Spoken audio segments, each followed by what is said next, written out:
Comment transformer une filiale d'un leader telco à peine 35 ans?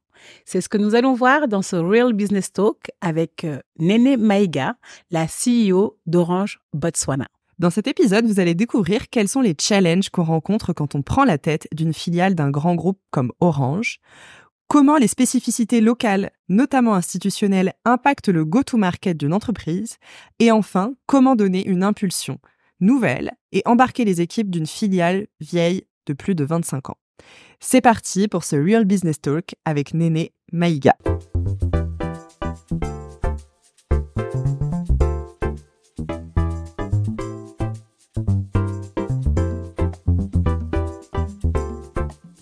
Bonjour Néné. Bonjour Nguer, bonjour Jennifer. Salut Néné. Écoute, super, on est super content de te recevoir sur ce nouvel épisode d'African Business Makers. Et on va entamer par le premier épisode qui est le Real Business Talk, dans lequel on va essayer de plonger dans le business d'Orange au Botswana. Et la première question que j'ai envie de te poser, c'est que, en fait, on se dit qu'Orange, c'est une entreprise française. Le Botswana est un pays très anglophone et notamment même de l'Afrique australe, encore plus loin de la zone francophone.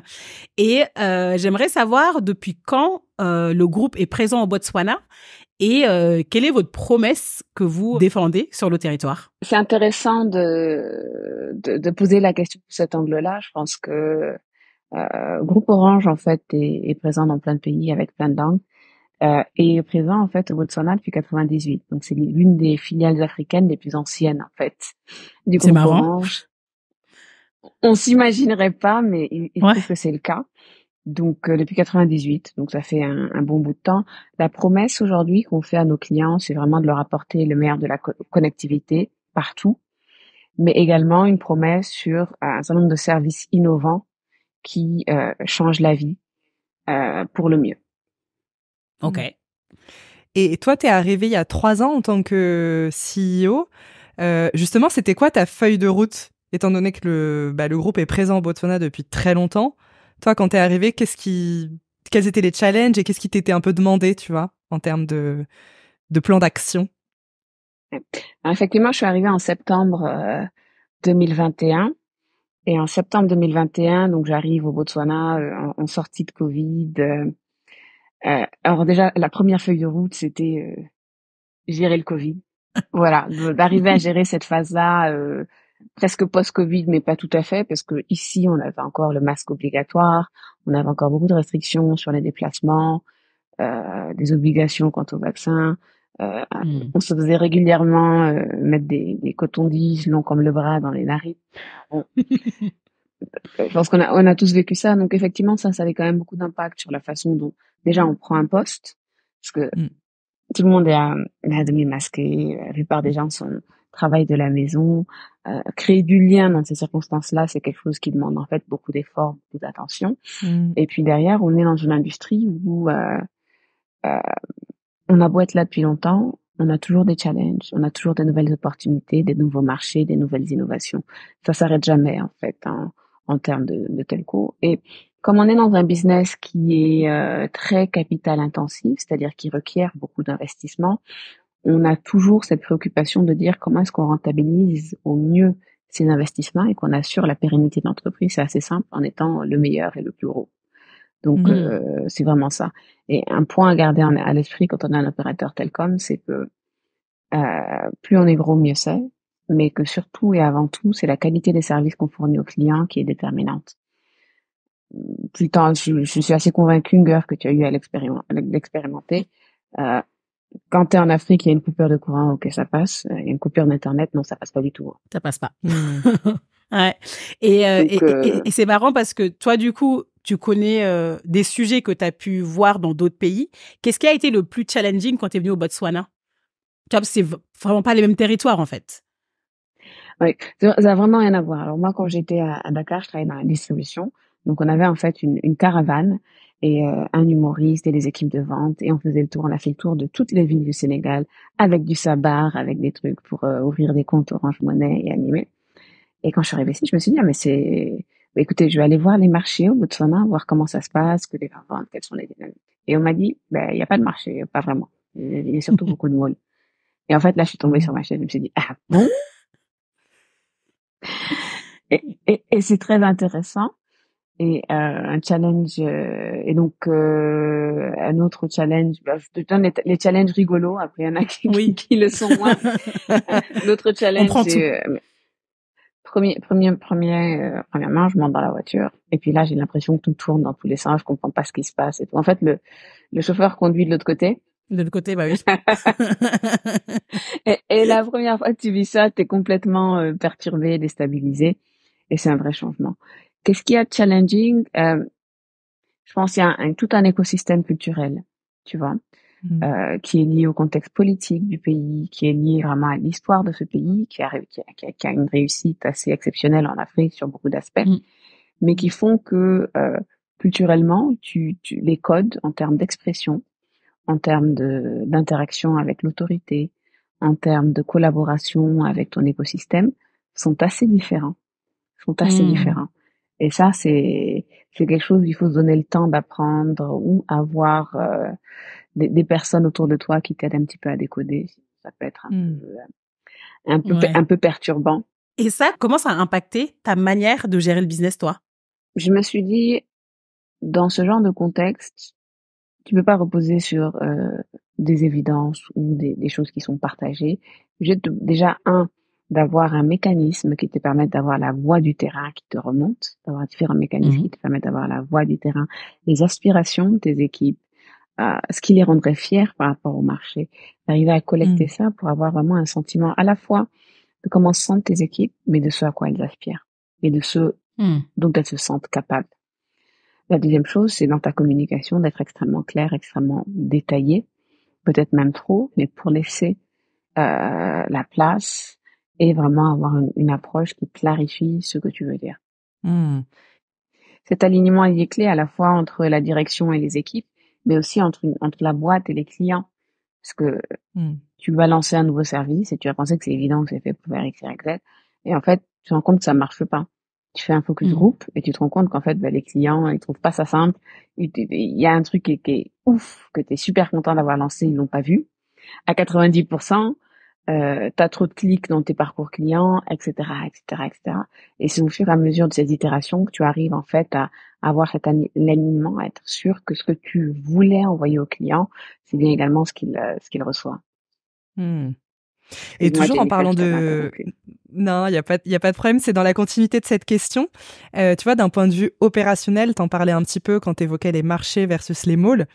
Dans le mode opératoire, quelle différence t'as pu voir dans la manière dont Orange opère au Botswana versus dans les autres pays dans lesquels t'as eu l'occasion de travailler? Il y a énormément de choses qui sont assez différentes dans la façon dont on les implémente et dans la façon dont on anime, on interagit. Alors, le Botswana, c'est un pays assez développé, mais c'est assez surprenant, aussi rural, voire un peu plus que d'autres pays où on est présent. Donc, la question, c'est comment est-ce qu'on a interagi avec les communautés rurales. Et là, ce qui est très spécifique au Botswana, c'est que tu as en fait dans leur système parlementaire, tu as évidemment une chambre des députés. D'ailleurs, tous les ministres sont des députés, donc ils ont des circonscriptions. Et puis il y a une deuxième chambre qui est une chambre des chefs. Et les chefs, en fait, ce sont pas les patrons des villages, ce sont les protecteurs ou les défenseurs des villages, qui a un rôle qui est quand même différent. Et dans les villages, tu as une autre organisation, en fait, des personnes qui sont rémunérées par les chefs pour assurer un peu d'ordre, pour identifier certains besoins sociaux, etc. Donc, tu as toute une organisation, un mode de fonctionnement qui est assez différent et qui te donne, en fait, des points d'entrée, je dirais, quasiment naturels, mais très efficaces en termes d'action. Très efficaces en termes d'action. Par exemple, quand tu veux faire une action caritative, tu te rendras compte qu'en arrivant dans un village au Botswana, les personnes dans le besoin sont déjà identifiées, il y a déjà une liste, et tout le monde est d'accord sur la façon dont ce sont les personnes qui doivent être traitées de façon prioritaire. Ouais, donc c'est entre guillemets déjà organisé quoi de leur côté. Ouais. Et tout à l'heure, tu évoquais justement le sujet de il faut que tu rendes ta communication hyper claire et limite très claire, même trop claire, pour pouvoir bien embarquer tes équipes. Est-ce que tu as mis d'autres choses en place pour pouvoir justement embarquer ces équipes-là? Et une autre question corollaire, quand tu es arrivé au Botswana, est-ce que tu avais une mission différente que celle de ton prédécesseur ou de ta prédécesseur, ou bien c'était la même mission que tu avais à dérouler? Est-ce qu'il y a eu des changements? Alors, comment rendre la chose très claire?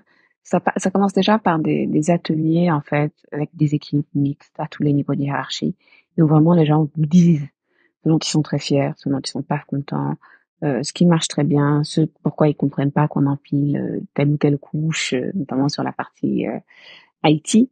Et en fait, partir de ça pour élaborer la stratégie, ça donne en fait dès le départ une puissance beaucoup plus grande aux actions qu'on mène, parce que chacun il reconnaît pas forcément toute sa copie et tout ce qu'il a dit.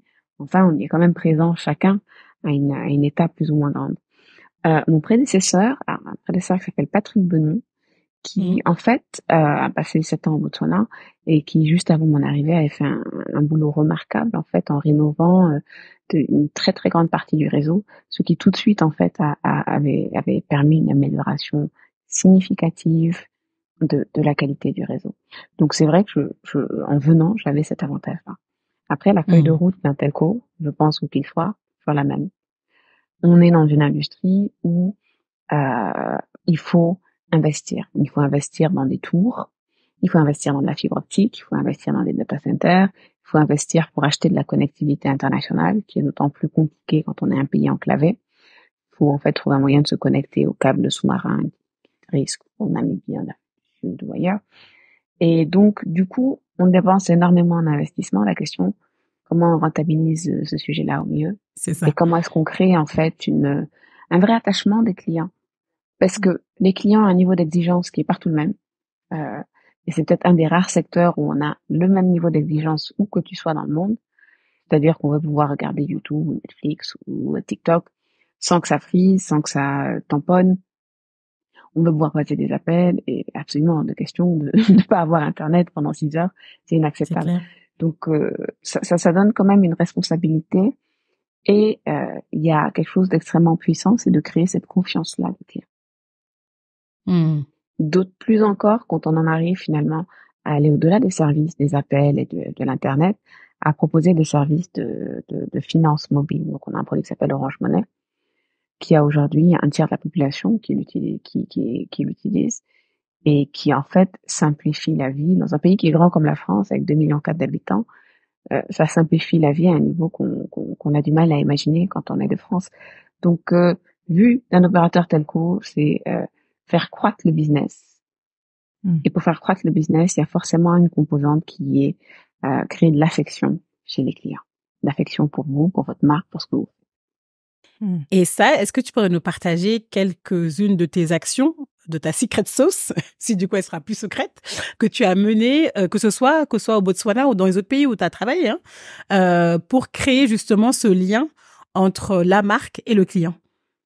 Oui, il y a pas mal de choses qu'on fait sur ces axes-là. Alors, tu as évidemment toute une partie de ta communication, de tes canaux de communication, quel est ton ton, en fait, en termes de communication, quelle langue tu utilises.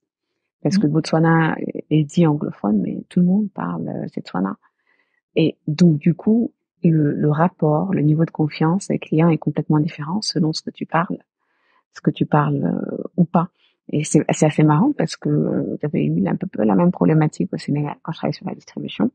Parce qu'on avait des communications vis-à-vis des distributeurs. Et je trouvais que beaucoup de nos distributeurs étaient des Peuls.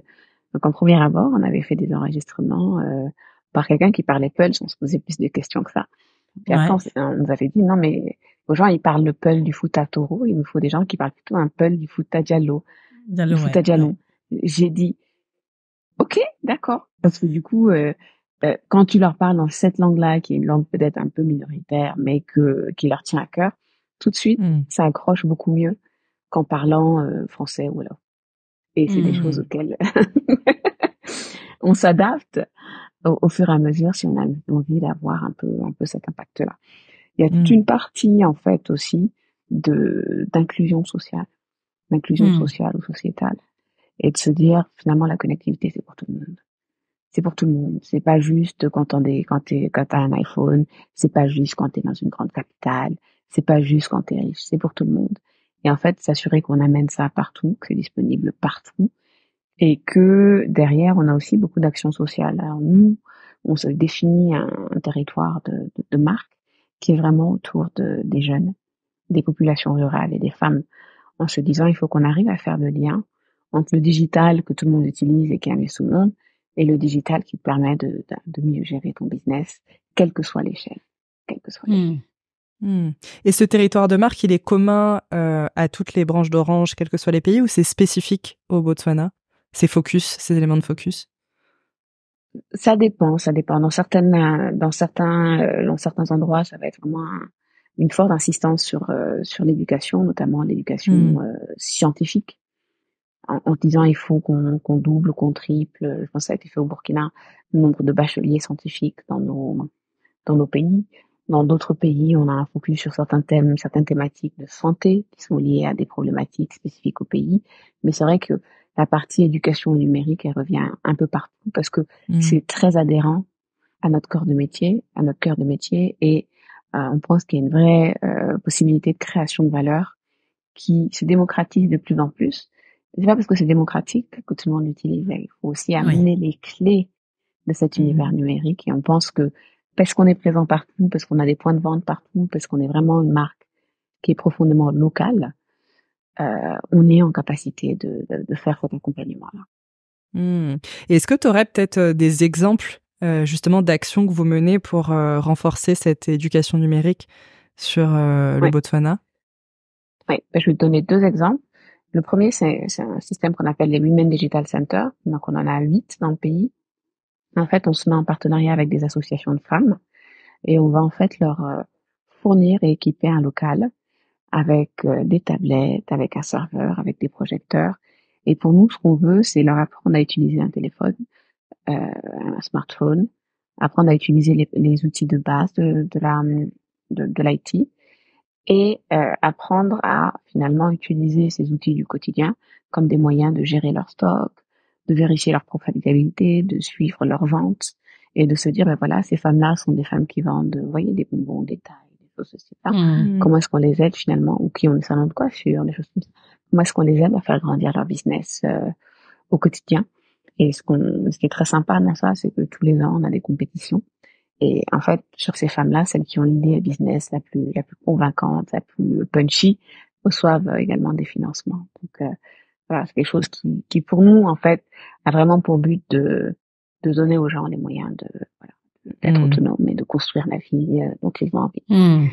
Deuxième dispositif qu'on a, et pour le coup, c'est un dispositif qui est dans tous les pays d'Orange. C'est assez intéressant parce que c'est un dispositif qui est né en Tunisie et qui a été adopté par tous les pays d'Afrique, et puis adopté par tous les pays d'Afrique, les autres filiales européennes du groupe Orange, dont la France d'ailleurs, se sont dit, mais attendez, c'est super sympa ce truc.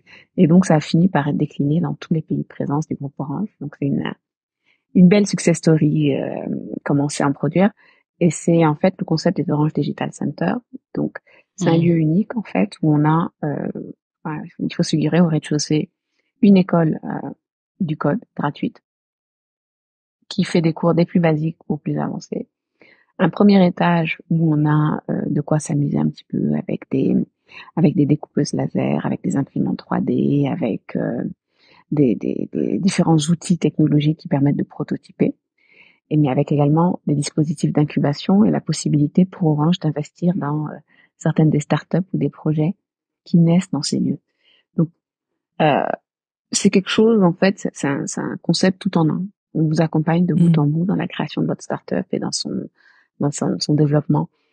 Et c'est vrai que pour le coup, on a des beaux exemples de startups où Orange a investi ensuite et qui s'internationalisent grâce à ça. Alors, on n'en a pas encore, parce que le stand au Botswana a 1 an, mais je pense que d'ici quelques mois, quelques années, on aura effectivement un écosystème très riche qui viendra de ces lieux-là. Et il faut pas sous-estimer, en fait, la puissance et l'impact que c'est à ces jeunes de pouvoir manipuler des outils technologiques avancés, parce que ça donne une familiarité, une facilité, ça nous prépare. Il n'y a pas de raison, parce qu'on est en Afrique, qu'on soit en retard de 10, 15 ou 20 ans sur ces sujets-là. Aucune raison. C'est clair. Et tout à l'heure, je me souviens quand on discutait il y a quelques semaines, tu me parlais justement de comment tu as pu, je reviens sur ce sujet d'embarquer les équipes quand t'es arrivé. Je pense que quand t'es arrivé, tu avais une ambition qui était assez grande. Qui pouvait peut-être être en décalage avec ce que les gens pensaient pouvoir faire. Et tu m'as raconté une anecdote que j'ai beaucoup aimée. Est-ce que tu peux nous en dire plus de comment tu as réussi à booster les équipes pour qu'elles arrivent en fait à te rejoindre dans ta propre ambition et celle de la boîte, bien sûr. Oui. Je pense un point qu'il faut garder en tête, c'est qu'il y a toujours un équilibre à trouver entre le court terme et le long terme. Le court terme, tout le monde a faim, en fait, de petites victoires, de petits signes qui montrent qu'on avance. Et le long terme prend plus de temps à être mis en œuvre, mais tout aussi important. On peut pas être juste dans la gestion du quotidien pour avoir un bon équilibre. Et donc, une des premières choses, c'est que vraiment partant de ces feedbacks des équipes, j'ai dit aux gens, lâchez-vous, quoi, qu'on soit vraiment, soyez fous, quoi. Dites-moi ce qui vous ferait vraiment rêver et qui vous ferait, quand vous vous baladez dans la rue, être super content de dire, attendez, moi, je bosse chez Orange, hein, je bosse pas chez n'importe qui, je bosse chez un super opérateur qui s'appelle Orange. Et du coup, on a eu une remontée qui était hyper riche, hyper riche. Et la question était de dire comment est-ce qu'on rend réel tout ça. Et on s'est dit, écoutez, on va le décliner en un plan d'action sur 1 an, 2 ans, 3 ans, et puis on aura des jalons sur ces différents. Et là, à ce moment-là, j'ai certaines personnes de mon équipe qui me disent, vous êtes peut-être voilà, un peu trop ambitieux. Je suis pas sûre qu'on arrive à faire tout ça. Mais puis non, t'inquiète, on va mettre ça. Et puis regarde, à la fin, on regardera comment ça se passe. De toute façon, fais de ton mieux et on verra. Non, donc l'année d'après, on a même porté un séminaire où on commence et puis on s'assied autour de la table et je demande à tout le monde, écoutez, dites-moi dans ce qu'on a fait l'année passée, qu'est-ce qui était remarquable pour vous. Et puis une dizaine de personnes dans la pièce. Puis après, on a mis toutes les copies à côté et en fait, les gens ne revenaient pas. Parce qu'ils se sont rendus compte qu'ils oubliaient même des choses remarquables qu'on avait faites, tellement on en avait fait. Et ce que ça donne en termes de confiance en soi, c'est extrêmement puissant parce qu'on se dit, finalement, on est capable de faire même ce qu'on estime impossible, extraordinaire, impressionnant. On est une équipe impressionnante. Et une fois qu'on a ce mindset-là, plus rien ne vous arrête. Et toi, en tant que CEO, comment tu arrives à cultiver ce mindset-là? Parce que tu vois, là, souvent, les séminaires, ça sert pour un moment T, ils sont contents, etc. Ils partent de là, ils rentrent dans leur quotidien. Comment toi, au quotidien, de par peut-être tes actions, ton exemplarité aussi, je sais pas, tu arrives à cultiver ça au quotidien, qu'ils se le remémorent à chaque fois, qu'ils sont justement exceptionnels? On sort de ça et on sort en fait avec beaucoup d'idées et c'est vraiment aussi grâce à un accompagnant qu'on a qui fait un job formidable en se disant finalement la seule limite qu'on avait c'était pas nos capacités, c'était notre culture, notre façon de voir nous-mêmes. Et comment on fait pour changer notre culture? Et là c'est marrant parce que on a tous identifié des rituels, des habitudes, des symboles qu'on a besoin d'avoir qui incarnent cette nouvelle identité et chaque personne, en fait, de la direction a un axe de changement culturel sur laquelle il est responsable, il est porteur, sur laquelle il travaille. Et ça va des choses assez sympas. Enfin, tous les un vendredi par mois, 1 ou 2 vendredis par mois, on a des vendredis à thème, tu vois. Donc on vient soit en duo, soit habillé en mode safari ou habillé en mode sapologue ou des trucs de ce type-là. Ce qui en fait crée tout de suite une ambiance beaucoup plus agréable au sein de la boîte. Ou sinon, on a un certain nombre de compétitions, mais des vraies compétitions avec des fair play, des choses qu'on met en place pour que les gens. Et derrière, on a eu aussi, par exemple, tout un travail sur les feedbacks, sur la façon dont on donne du feedback aux équipes. Parce que le feedback en français, on a l'impression que c'est une punition. C'est pas une punition, d'abord. Et la deuxième chose qui fait peur, c'est comment dire les choses qui vont pas. Sauf qu'en fait, on se rend compte que, et ça, c'est un péril, surtout dans des cultures où le lien social est très important, de finir en fait avec quelque chose de très lisse. Ah ben, vous inquiétez pas, tout le monde a 16 ou 17. Ouais, c'est ça. Et le travail qu'on a fait nous a permis d'identifier différents types de solutions. Après, chaque manager identifie effectivement différentes situations. La première, c'est qu'en fait, on se rend compte qu'à force de donner ces signaux-là à 16 ou 17 à tout le monde, la personne à qui tu dis, non, ton travail est bien, rien à redire, non, tout va bien, à peu près, elle n'a aucun signal, en fait, qui lui dit, il faut que je change, il faut que j'améliore. Et même si elle est de très bonne volonté, si le retour de son chef est dans l'implicite par peur de blesser, elle saura pas où mettre son énergie. Et ce qui crée ensuite tout un tas d'incompréhensions, parce que pour elle, on me dit que je suis bien, bon ok, je suis bien, mais j'ai une question, pourquoi c'est pour moi qui ai eu cette promotion? La deuxième chose qu'on va voir, c'est qu'il y aura des gens qui sont dans leur job pas forcément bien, mais qui sur d'autres choses, ils ont une énergie pas croyable, ils ont envie de faire ça, et on sent qu'ils sont mieux que tout le monde dans la boîte, on comprend pas ce qui se passe. Et quand on leur pose la question, on se rend compte qu'en fait, comment les évalue toujours bien, etc. Elles veulent pas froisser leur chef en disant, écoute, mais j'ai envie de faire autre chose. C'est clair. Donc, cette espèce de non-dit, ça crée finalement des choses de part et d'autre qui sont pas forcément très vertueuses, parce que quelqu'un qui est engagé, qui aime sa boîte, qui a bien envie de savoir, ok, qu'est-ce qui était bien, qu'est-ce qui était moins bien. C'est d'autant plus important parce que quand les choses qu'on fait bien, parfois, c'est des choses qui nous sont naturelles, et tellement naturelles qu'à la fois on les valorise plus, en fait. Ouais, c'est ça, exactement. On a besoin de ces signaux-là aussi par rapport au boulot pour dire, écoute, cette chose-là, peut-être que tu as oublié que tu la faisais hyper bien, mais tu l'as fait effectivement super bien. Donc ça, c'est top. Cette autre-là, ça l'est un petit peu moins bien. Et d'avoir aussi un regard qui est bienveillant, humain, parce que tout le monde a tout le monde a des points d'amélioration, tout le monde a des points forts, des points faibles, et qu'on se dise finalement, au-delà du fait que j'ai peur de te bouger, ou j'ai peur de te demander, ou de te dire, ou de te faire, qu'est-ce qui fait que tu te sens bien?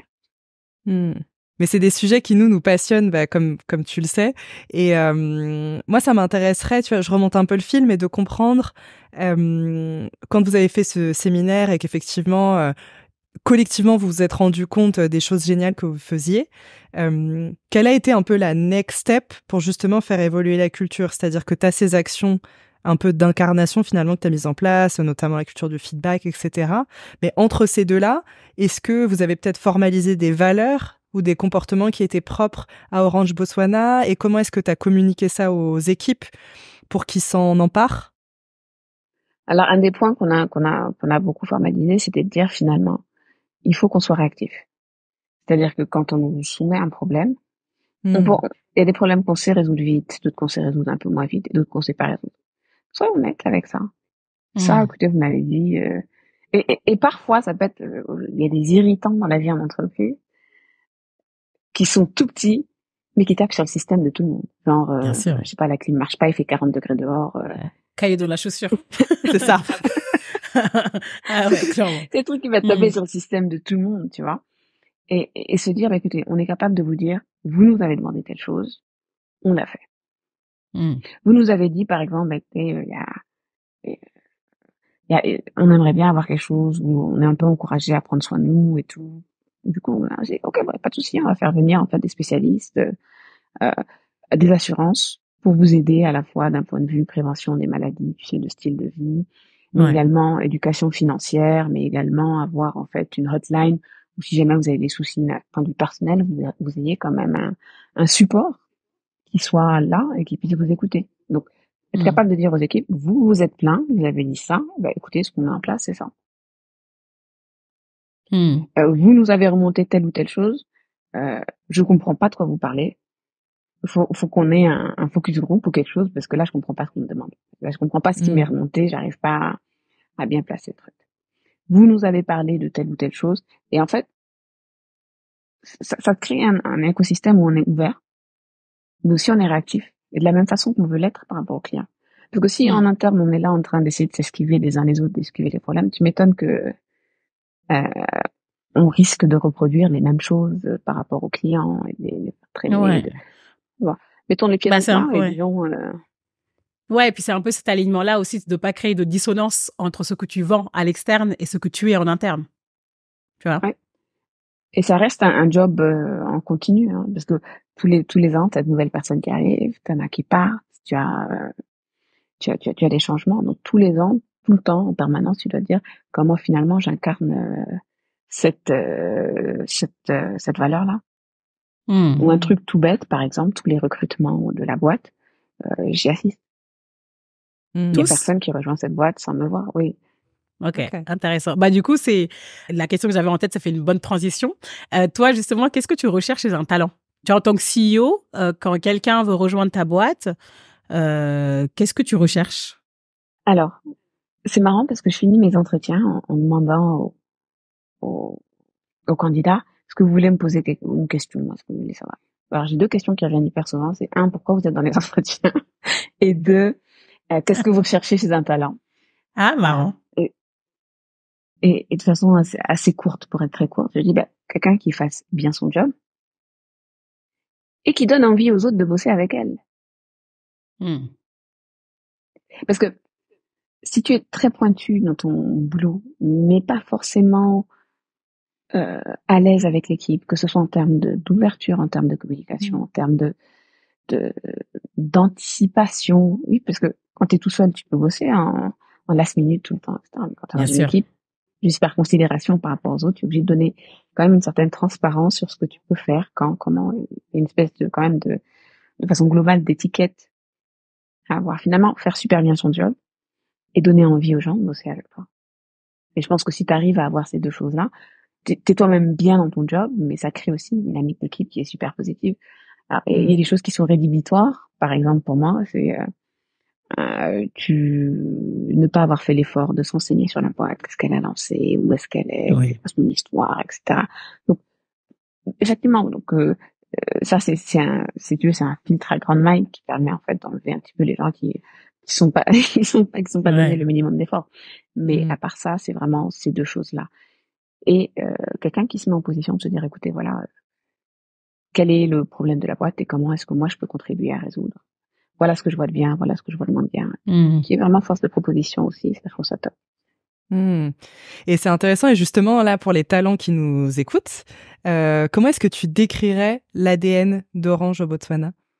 Orange au Botswana, alors c'est marrant parce que à chaque fois qu'on a des visiteurs de l'étranger, ils sont tous convaincus qu'on est une boîte super jeune, genre que vous avez 32 ans d'âge moyen et tout ça. C'est pas vrai, on a un peu plus de 40 ans d'âge moyen, mais les vieux l'énergie qu'on projette, c'est ça. c'est l'énergie qu'on projette, c'est genre nous on fait les choses, on a la pêche, on amène tout le temps des innovations et voilà quoi. Et on est une boîte sympa, une boîte.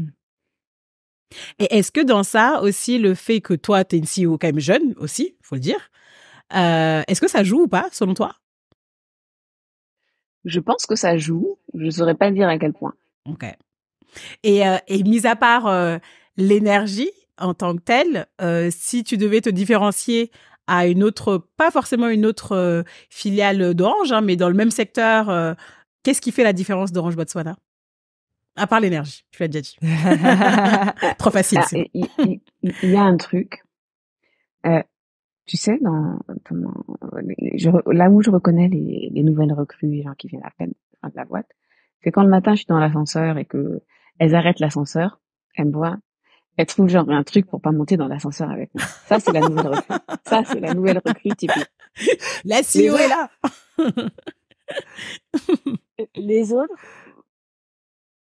écoute, bonjour Néné, comment ça va? Et le week-end? Et voilà. Donc, tu vois, donc au fur et à mesure où tu es dans la boîte, tu te rends compte qu'en fait, tu peux parler à tout le monde. Et en fait, que tu sois un stagiaire ou un autre, c'est marrant, parce qu'on a un stagiaire qui a récemment fait un témoignage et qui a dit, une fois que j'étais dans la boîte, je suis montée dans l'ascenseur et tout, il y avait cette jeune dame, je sais pas qui c'était et tout. Et c'est après quand elle est sortie que c'est la DG. C'est elle. Moi, j'avais jamais, il m'a dit, j'avais jamais vu ça et tout. Et c'est vrai que on a une organisation qui est assez flat, assez plate. On n'a pas une énorme barrière hiérarchique qui fait que quand t'es stagiaire, et que t'as une idée ou envie de faire quelque chose, il faut que tu passes par 5 échelons. Et tu sauras que sur les 5 échelons, il y a une probabilité assez grande que ton idée soit tuée ou truc.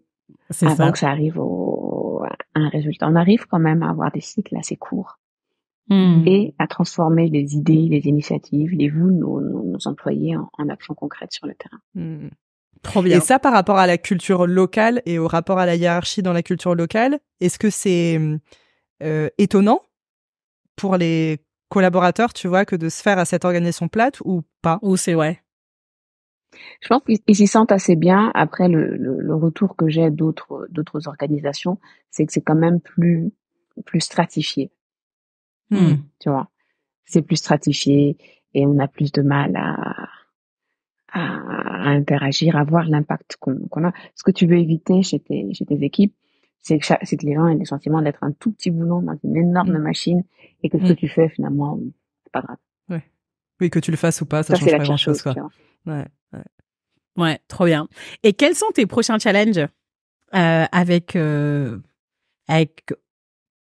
boîte d'Orange Botswana ces prochaines années? Qu'est-ce que tu te donnes comme challenge?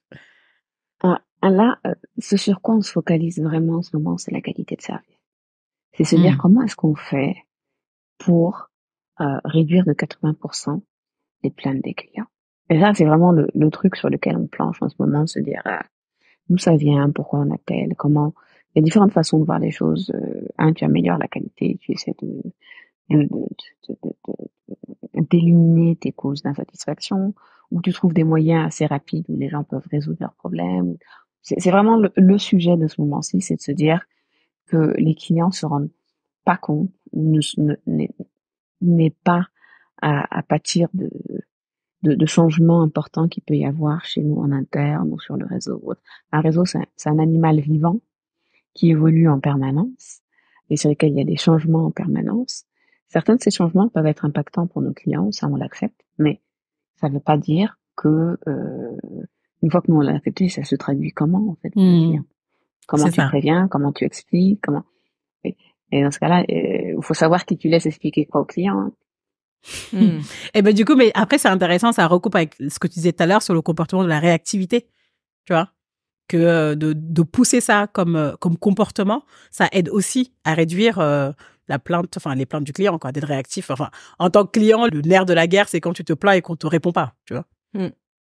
Donc en tout cas, top. Je sais pas, Jennifer, t'as d'autres questions sur la partie Real Business Talk? Ah, écoute, non, mais par contre, j'ai hâte de passer à l'épisode d'après. Yes, sur CEO Story. Donc, Néné, merci beaucoup. Et on se retrouve la semaine prochaine pour l'épisode CEO Story. CEO Story. CEO Story. CEO Story. CEO